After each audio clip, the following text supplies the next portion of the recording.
Good morning, everyone. Now I'm going to tell you about the elements of a creative writing thesis. This is a new type of thesis that we have here at the English Letters Department of Universitas Machung. Now, what I'm going to tell you might sound familiar because you have learned about the elements of a research thesis.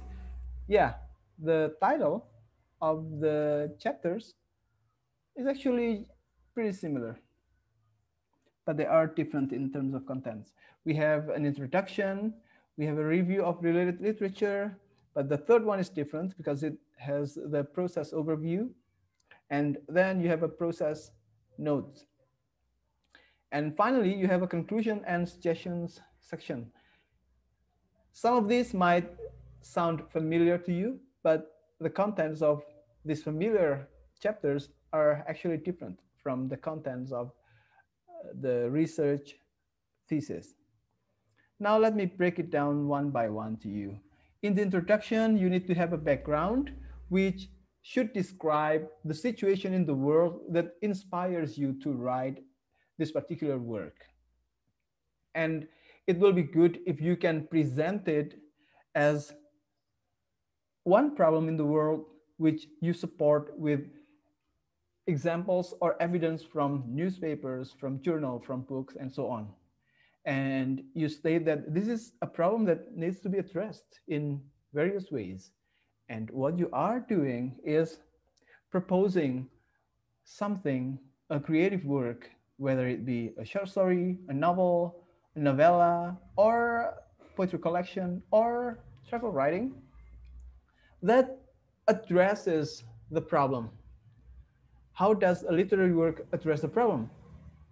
By showing it to the people so that it raises people's awareness, or maybe makes people think about something, or maybe makes people question certain things. And that would be your project objectives. And next, you will have the review of related literature. Here, there are three elements that you need to cover. The first one is related to the theoretical framework or topical framework. It needs to address the topic that you want to explore in your creative work. If you want to talk about bravery, for example, then here you need to present the definition of bravery, references related to bravery, what experts think about bravery, and so on. Basically, any supporting materials that can help enlighten you about the topic so that when you write about that particular topic in your creative work, you will not go there as a blank sheet of paper, right? You are somebody informed. So when you write something, it becomes meaningful and it is reliable. Right. The first one is the theoretical framework or the topical framework. The next one is called the formal framework. This should cover the genre you are writing, the form of literature you are going to create.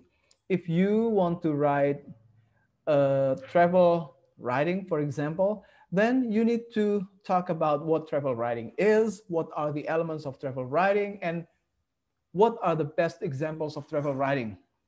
Just so, again, here you try to convince us, your lecturers or advisors, that you are capable of doing that. And if you want to write a short story, for example, or a prose work, then you need to be able to show us what is a prose work and what are its elements and what needs to be highlighted. And if you are sure you want to highlight certain areas, then show the literature related to that to us. And the last one is a study or a collection of studies on earlier works. If, for example, you want to write a detective novel, and in the detective novel, you will use certain styles or certain topics, then it is important for you to do an earlier study of earlier detective works that can help you, that can shed the light on how you do that, or how you deal with a topic. If your detective novel is about a serial murder, then find an earlier work on serial murder that you can use as your model. This is what it serves, actually, to show us that you have a model that you can develop on, or you can build on. All right. These are the elements of the second chapter. The third chapter is called the process overview. It talks about details related to your project. If you are writing a science fiction work, for example, then you mention over here explicitly, no nonsense, very clearly, that you are going to write a science fiction work that talks about the society of Indonesia after the pandemic, for example. So you explain here what work you are creating and what the topic of your work is. Next, you mention over here the elements, the formal elements of the work, such as if you write a prose work, then you will talk about who the characters are and what are they, or the characterization, and what are the settings. And you may also mention here why are the settings those, and so on. Basically, the formal elements of the work need to be broken down here for your advisors to know what you will be doing, or what particular works it will involve. And finally, you will also need to present the stages of the creation of your work.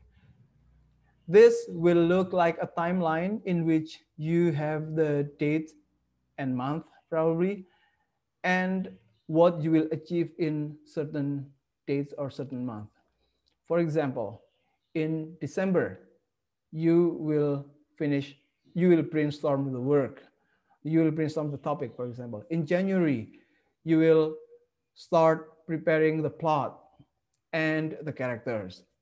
And in February, you will complete the rough draft of the first chapter, and so on and so forth. So when you defend your proposal, which usually includes chapters 1 to 3, you will already have a big picture of what you will be doing, and your advisors will know what you will be doing in the project. Next, in chapter 4, you will present the process notes. This is a chapter that you write after you complete the creative work, after you finish writing your short story or your novel or your poetry collection. This will include what problems you experienced during the writing, or what lessons you learned during the writing, and how you solve those problems, and so on. This is usually a part that you can use as the foreword of your work. If you publish a work, then the foreword can be from this. And finally, you have the conclusion and suggestion. And I believe I don't need to explain this further, because it's pretty much self-explanatory here. And besides, you have learned about this in the research project, research thesis. Now, this is an important part of your project. The length requirement of this one is a bit different from the length requirement of a research thesis. Here, chapters 1 to 5 need to have at least 30 pages. And in total, you will need to have around 60 to 70 pages for the work. So if you have 31 pages for chapters 1 to 5, then you might need to add, say, 29 or 30 pages of work in order to have a full thesis. The structure is quite unique here, because chapters 1 to 5 are presenting the background of the work and the technical aspects of the work, earlier studies on the work, and the process notes or process, say, process report of the notes. While the work itself, it needs to be presented in a different section, which is the appendix. The short story or the novella that you write will be presented in a different section, which is the appendix 1. All right, I guess that's all from me about this one. I hope it gives you some, it gives you adequate information to start the project. And if you have further questions, as usual, I invite you to come to the Microsoft Teams discussion room. Right, everyone? Bye-bye. Thanks.